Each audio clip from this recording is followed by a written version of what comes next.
Aloha and welcome back to the Awakening to the Magic of the Menstrual Cycle Summit. Today I'm speaking with the lovely Sama Morningstar. Welcome, Sama. I'm so excited to have you here with me. Thank you. Thank you for having me. I appreciate the opportunity. This is one of my favorite topics, so I was on board right away.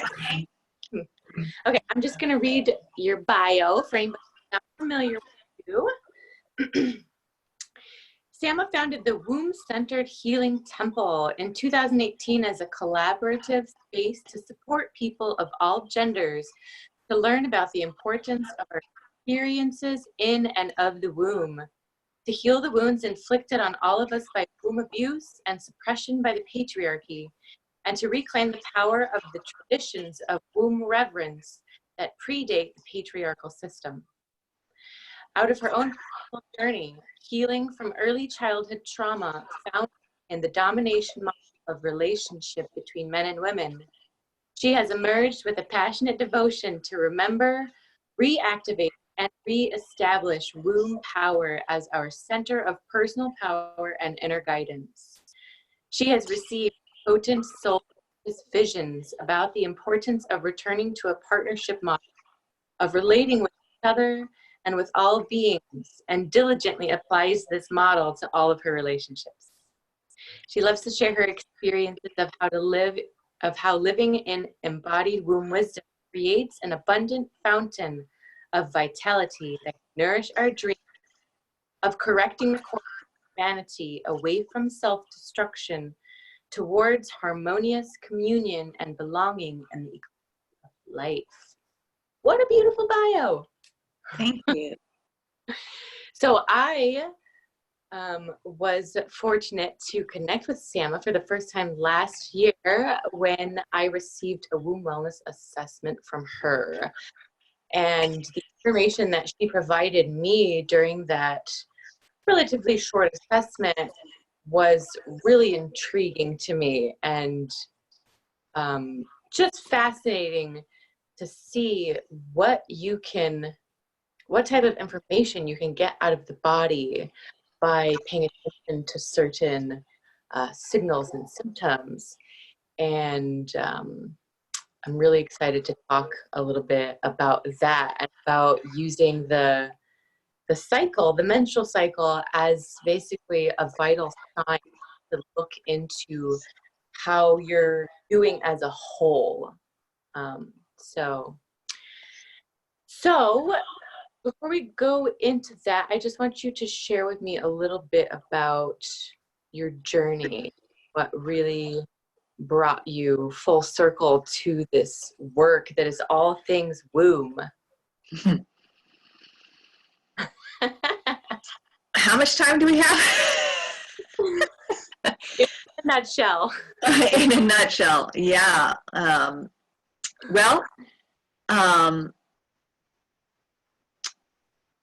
It kind of feels like some pivotal points in my life that brought me to center my attention on my womb.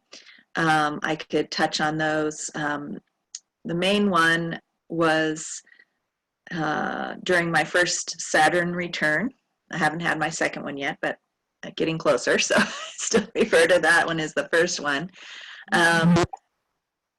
I was recognizing certain patterns in my life that were very unsatisfactory, particularly around my ability to sustain intimate sexual relationships with a partner.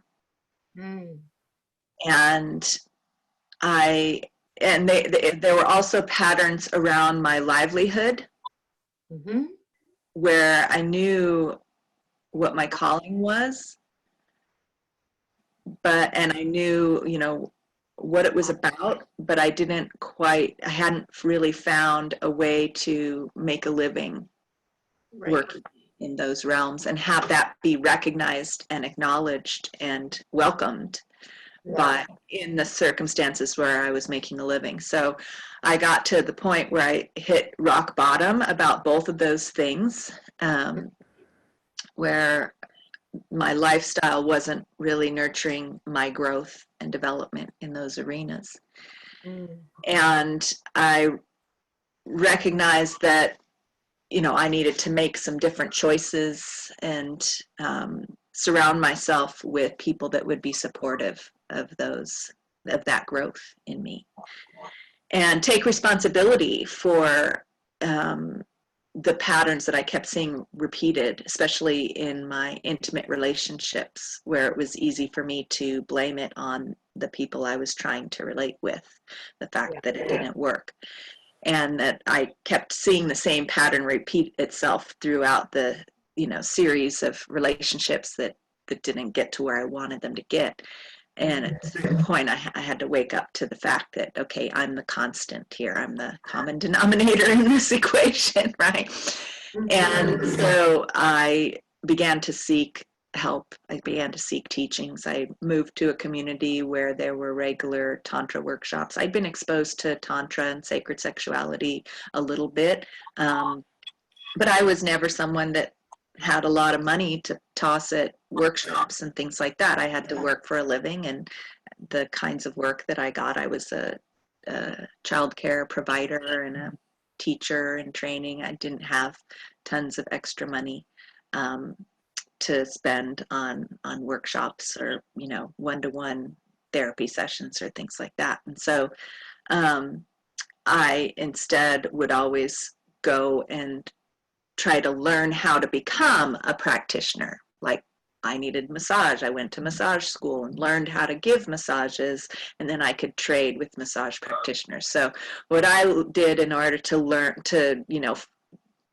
gain access to the kinds of healing that I needed around my sexuality, my ability to have intimate relationships, is I moved to and became a resident of an intentional community where there were a lot of workshop leaders that taught about Tantra and spirituality and all these things, yoga, that I could be involved in as a member of the community. So, but it was always at somewhat of a different angle than you would expect. That, you know, I didn't just pay to go see the workshops. I would clean up after them and go to the free gathering that they hosted during the workshop. Or occasionally I would be invited in as a balance person because they needed enough women to match the amount of men were showing up, or, you know, they had an odd number of people and they needed an extra person to participate. And as a resident of the community, I got to attend these workshops for free.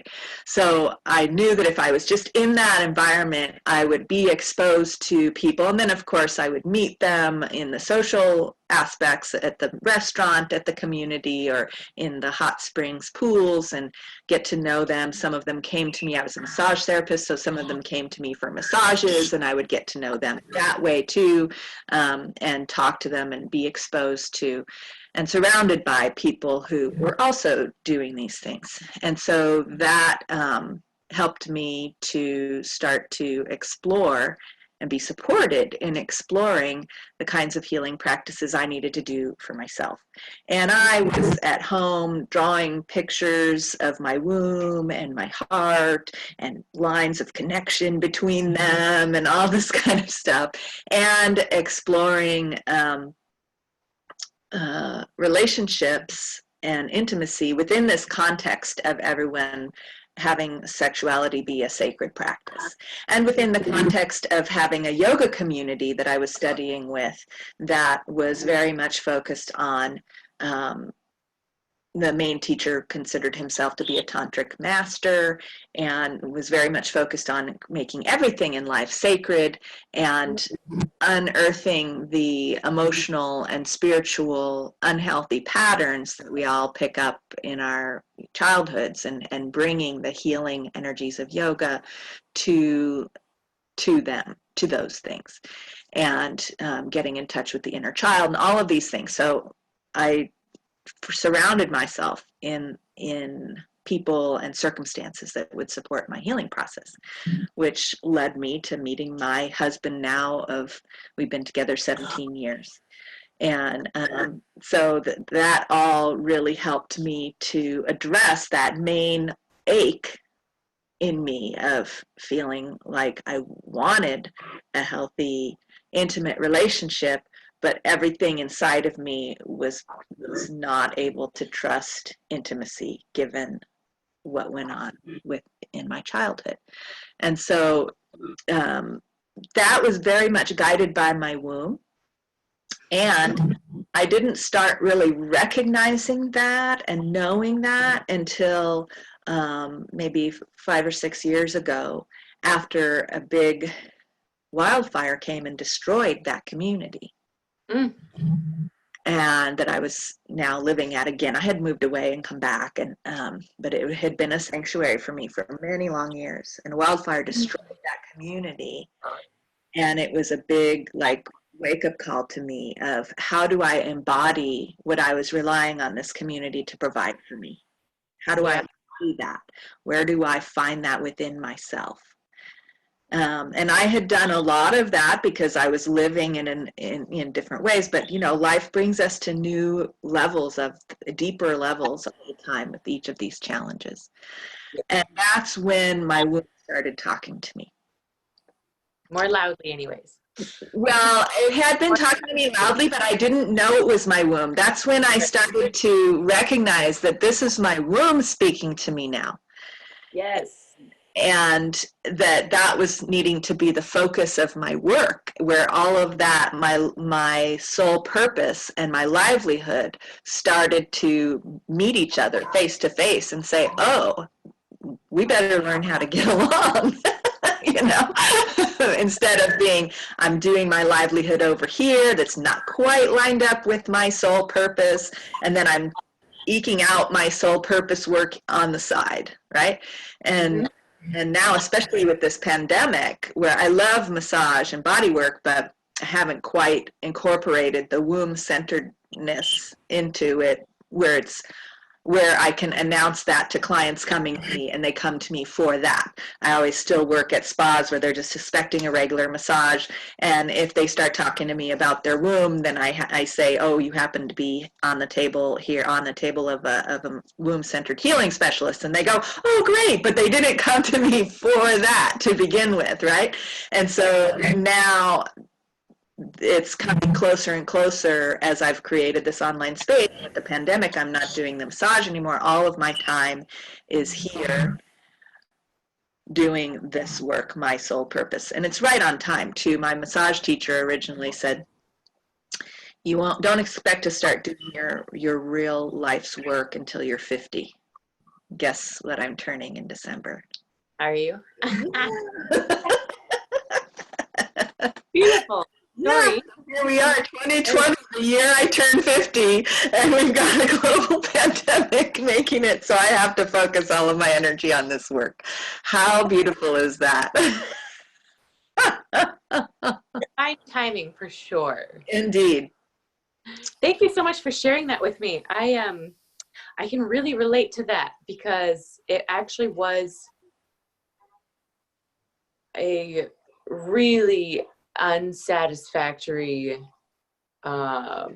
romantic partner that actually was like the trigger and the catalyst for me to begin listening to what my womb and the divine feminine within me was wanting, which was much more than what I was experiencing. And I started studying sacred sexuality.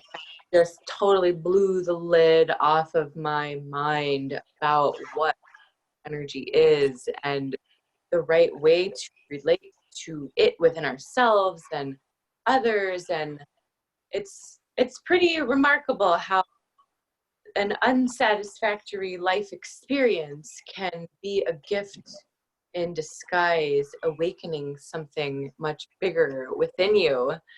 And I know that a lot of people they feel that yearning for more, for a deeper connection. And so many people don't know how to do it any differently because, nobody teaches us about that stuff in the proper context, the way that we should be taught about it. And our sexual energy is so powerful and deeply connected to like who we are as human beings. So it's not a wonder why that would work as a trigger to really opening up the channel to listen more deeply to your own intuition. It's really beautiful to hear that that played a part in your own awakening to really listening to the wisdom of your womb. So you started learning about the health of the womb. I know you know a lot about herbs too. When did you start really giving womb wellness assessments? That is a newer addition to my offerings, actually. I started studying with Kelly Garza, the founder of steamychiccom, maybe 2 years ago. And because I had discovered actually vaginal steaming maybe 6 or 7 years ago and had started exploring it on my own.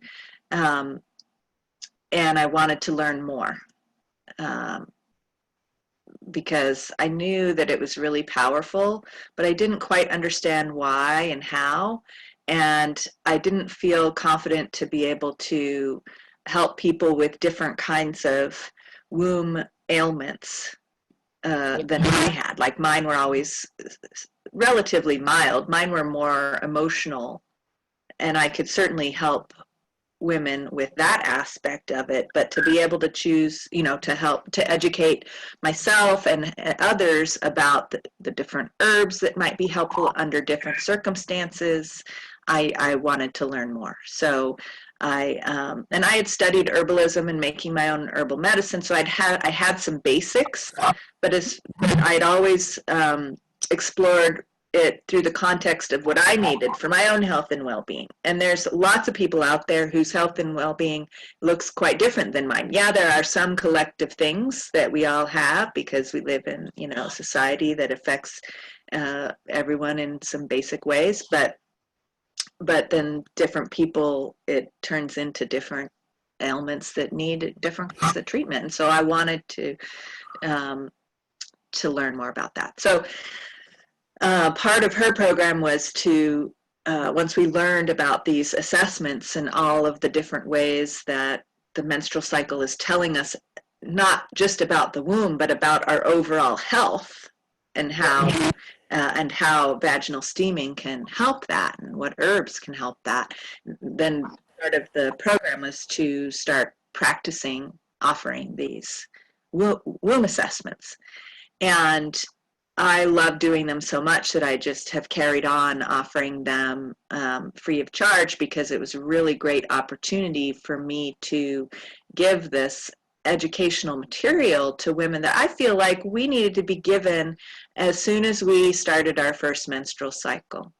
Yes. We needed to have this information straight off the bat. And so this is continuing to give these assessments is my revolutionary offering, because I feel like the disempowerment that happens for most young women upon having their first menstrual cycle, because nobody's giving them real information. Young women are given in school like the basic rudimentary biological understanding of why they're bleeding and what that means but with nothing of interest and addressing what's actually going on for them in their body right now today. No awareness of how to be aware of their actual fertility and how it might be different for each woman and why it might be different for each woman and the variation. There's no in-depth study of that's going on the biological level, and certainly not on the emotional or spiritual level, which is so, the womb is such a holistic whole person. It involves emotions, which every woman and man, everyone on the planet knows that the menstrual cycle is an emotional journey and has all this emotional stuff that goes on. And when when the womb is unhealthy and the emotions are out of balance, it's problematic for everyone. It would be, and here I go with my passion about this because it's just so flabbergasting to me that we would be so self-destructive as to suppress our womb wisdom so drastically for so long, when it's just so obvious that our emotional well-being is completely intertwined with our biological well-being, the well-being, biology of our wombs and our hormones and all of that. And that this information, if every young woman was initiated, even before she started bleeding, started hearing positive stories and started seeing older women and young girls and young women who are coming into menstruation being honored and celebrated for this power they have to create new life. It's this amazing power that every woman has, and our blood is this amazing part of that power that shows us so much wisdom of how to create. That's this blueprint of creativity that we could all be learning from and honoring and celebrating and organizing our lives around. In fact, we did at one time. The whole reason we have calendars that are loosely related to the lunar cycles is because women created calendars to understand their menstrual cycle. And the origins of humanity, writing, was originally invented by women because they were trying to keep track of their menstrual cycle so they would know when they would have babies and when they wouldn't. Wow. You know, it's just the origins of civilization rest in the menstrual cycle, in the womb's ability to create new life, and everything that we have today is founded on that. It's crazy to think that it's been suppressed, considering it's like the root of civilization. Right. Well, but that's a great power. And so people that at a certain point wanted to take that power for themselves have done so by undermining. I mean, the witch burnings were all about that. Suppressing that feminine wisdom, the persecution of midwives and herbalists around the world, in indigenous cultures around the world, including European indigenous cultures, especially European indigenous cultures that were completely eradicated, more completely eradicated than any other indigenous cultures. And that's why then that perpetuated the colonization of other places in the world, because there's so much internalized wounding from the eradication of that for financial gain for the rich elite. Here's my little political, where it ties in to our current political challenges, because that womb wisdom connects us to the world, to the earth, to the planet Earth, and to the land, and was intrinsically, and the celebration of menarche and menstruation was intrinsically interwoven with the common people's relationship with the land and being able to produce food and create healthy livelihoods for the benefit of all. That's a womb power, to be able to create new life for the benefit of all and nourish life for the benefit of all, right? Take that away and you can eat more easily, enslave, exploit, and use the resources for your own personal luxurious gain at the expense of everyone else. So the undermining of menstrual power was the essential first step in that process. So there we have it. Yeah. Well, how much we have been suffering for so long. And I just think it's really incredible that even after hundreds, if not thousands of years of so much effort put into suppressing this, you can't take it away. It cannot be silenced. No matter what is done, it is something that cannot truly ever really be created, that lives in us, like not without killing us off as a species. Right. And the whole planet. It seems like some people are bent on that.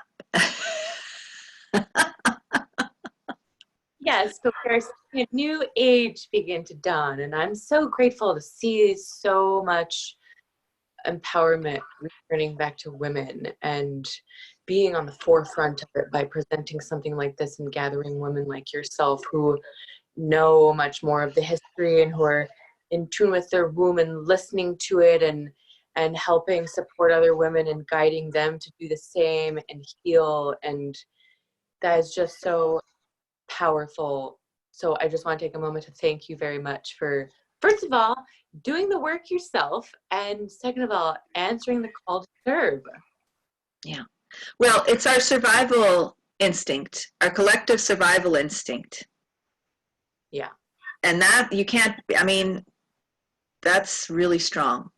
You know, a species will fight hard to survive or evolve in order to survive. You know, that fighting term, it doesn't really match what's happening because we're rediscovering inner peace by connecting with the source of life. And that's what's needed in order for us to survive, because it's all the fighting that's really killing us off. And so we can't overcome fighting by fighting, right? It's like you can't have sex for virginity, right? Yep. Can't fight fire. So yeah, it's just our survival instinct. And some of my mentors and influences really talk about that, which gives me a great deal of hope, even in the face of such strong self-destructive tendencies, is that, you know, this life-generating womb power, it just can't continue to be suppressed. It will not be suppressed. No. That's over. I've been hearing that so loud and clear. It's not even an option anymore. She will not be silenced. Right. Yeah. Oh, okay, beautiful. I love your little political soapbox. So appropriate for right now where we're at on the planet. Yes, indeed.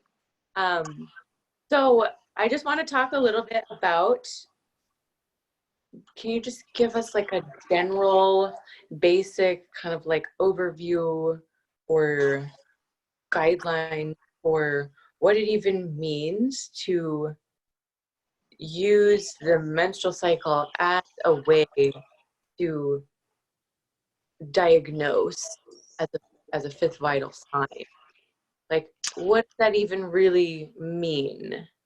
Well, how does it work? Well, first of all, I like to talk about listening to the womb and the menstrual cycle instead of using the womb and the menstrual cycle, because the term using evokes all of the ways that the womb energy has been exploited for far too long.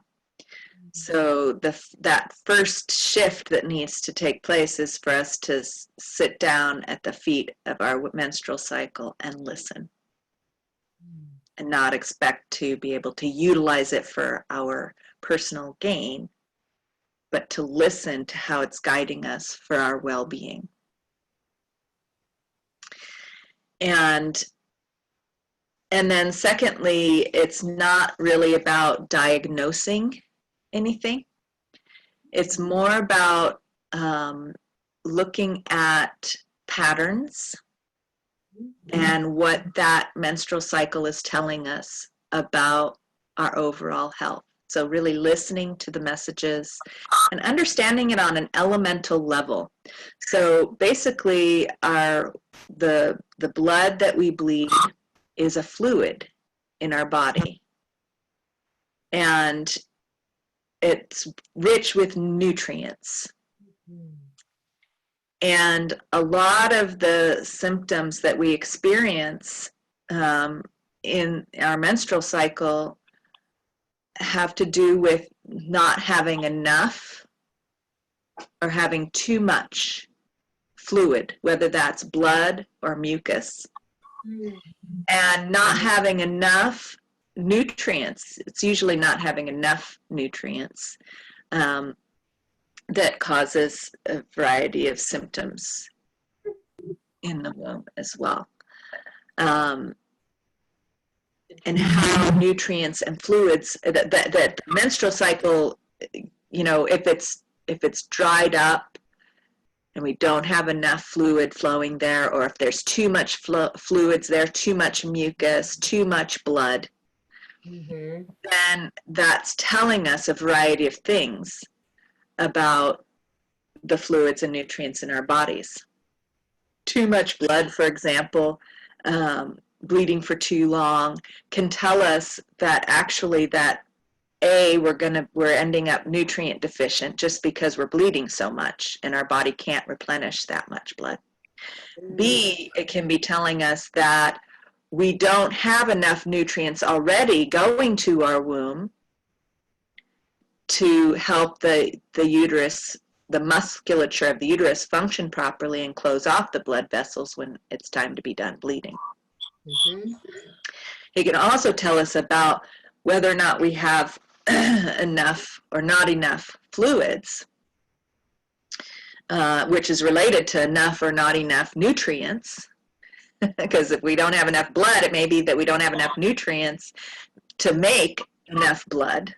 It could also mean that we don't have enough liquids, water, in our body. We're dehydrated, and so we're not making enough blood, water being a nutrient, but also this elemental fluid, right?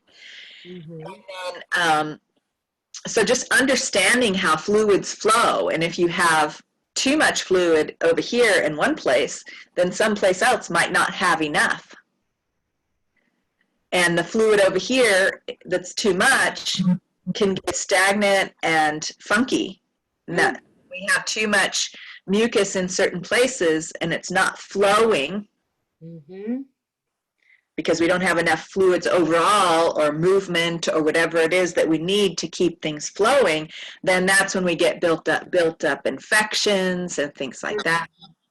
The microbiome gets out of balance. Yeah. And that can have to do as well with toxins that aren't being processed well enough through our liver. The liver is a big central part of this whole thing. So most womb symptoms in menstruation point to something going on in the liver because the liver is filtering our blood.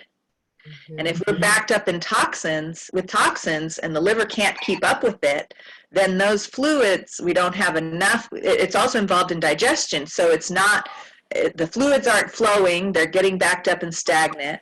And the liver's not contributing to digestion as efficiently as it should. So that diminishes the amount of nutrients in the blood and the amount of blood itself.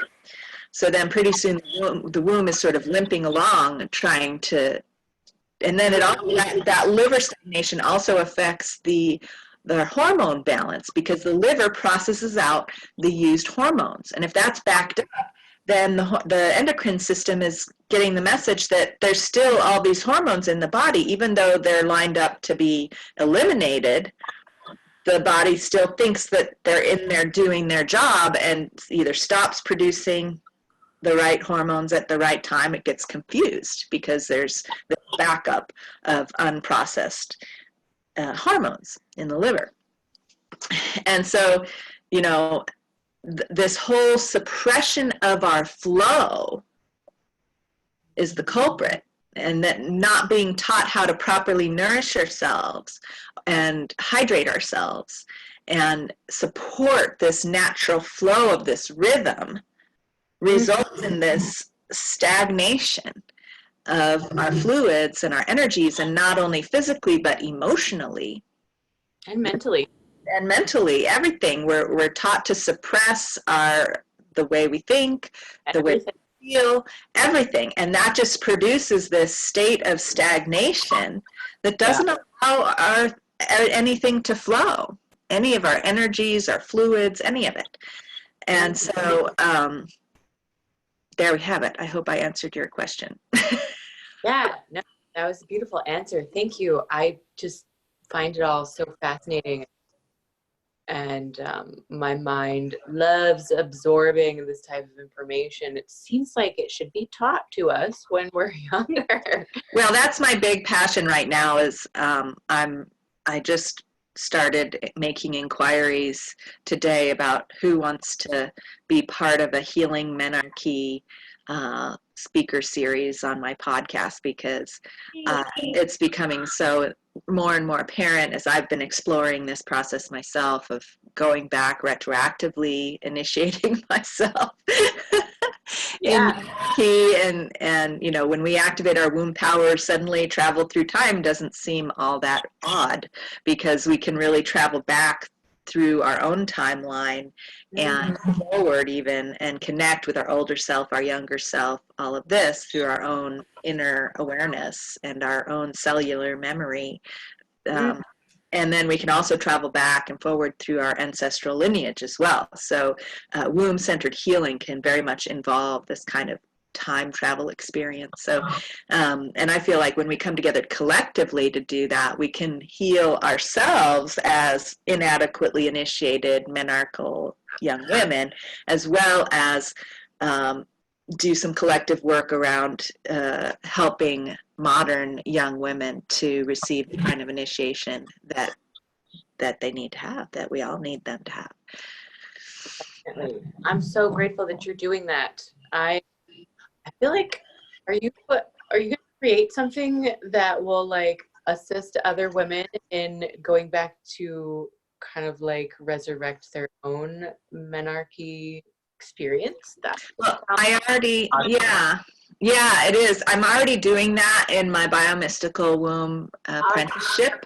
So we just sort of completed this whole thing where we did a menarche ceremony together, and so that's part of this 13-month thing, and it made me really want to talk about that more and perhaps make that 1 month, like 5-week journey available outside of the apprenticeship too, to just focus in on that. So yeah.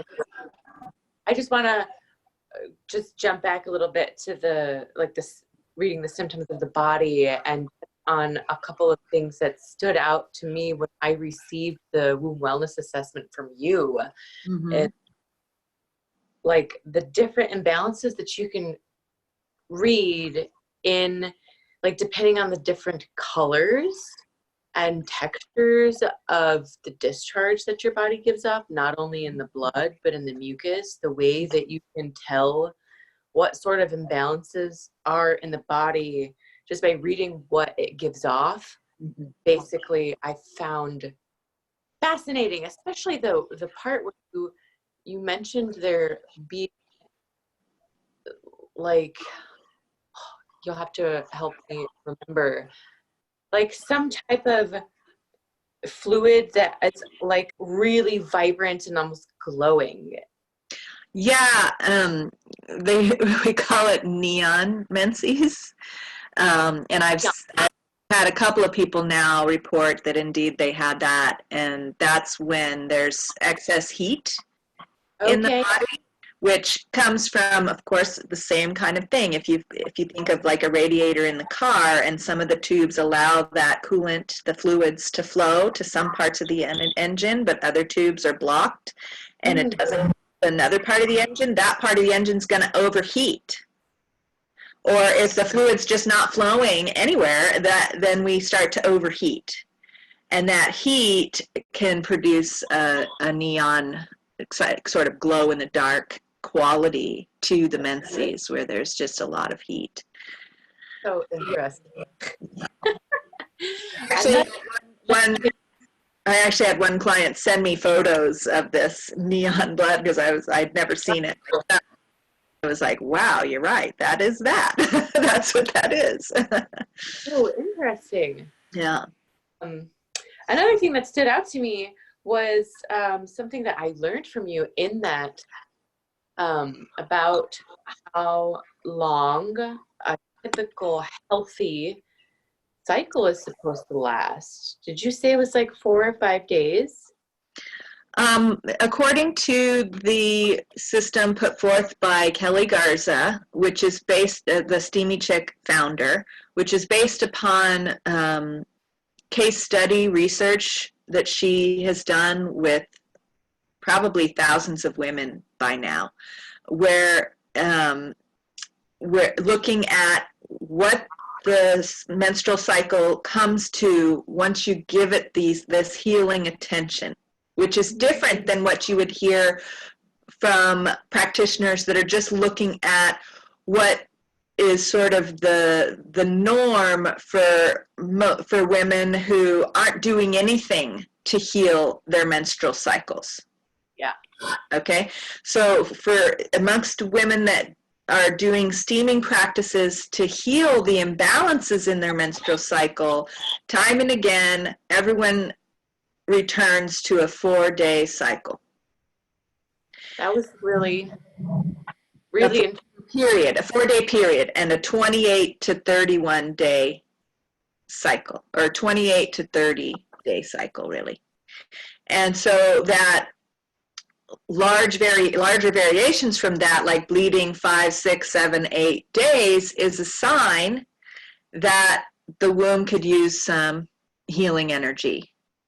Yeah, or that it's tired, right? It's tired, and that it's not getting, it's not letting out all of the blood and all of the endometrial lining, and it's continuing to try to do so.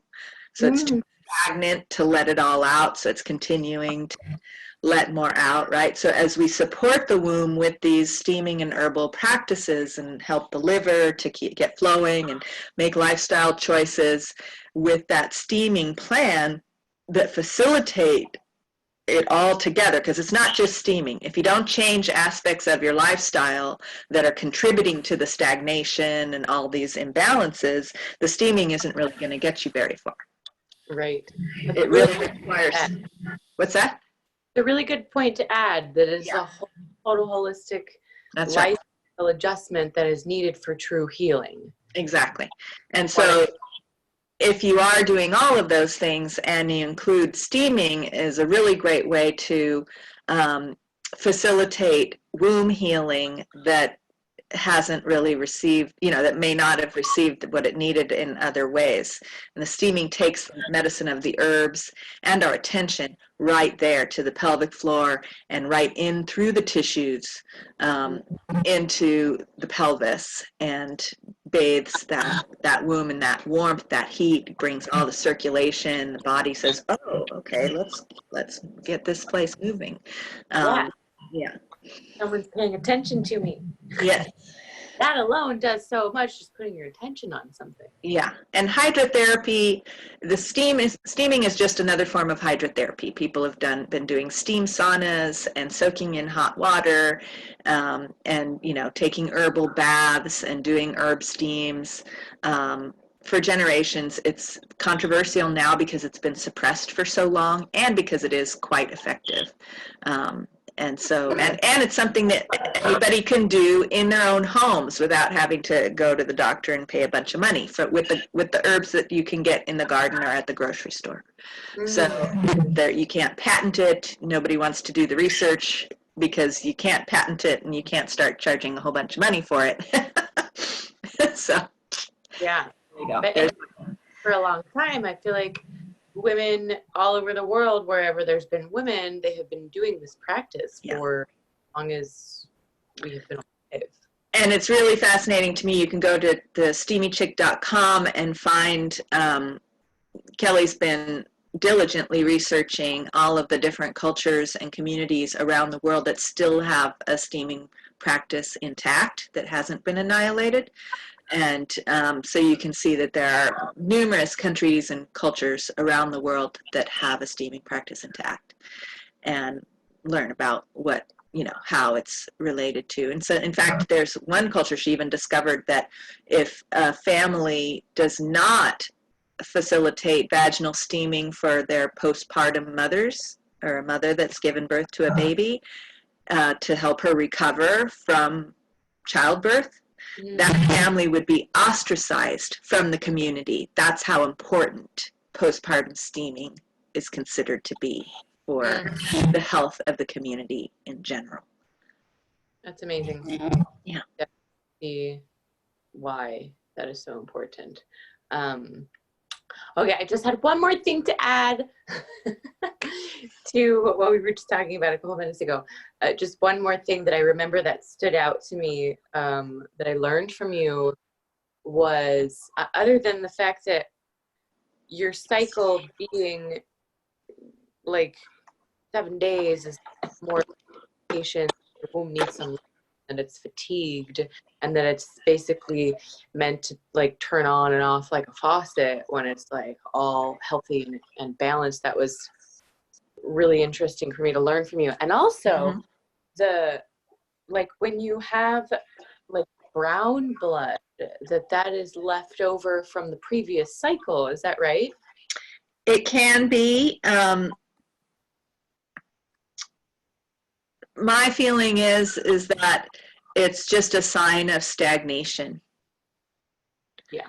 And the older blood becomes, the more it turns brown or black.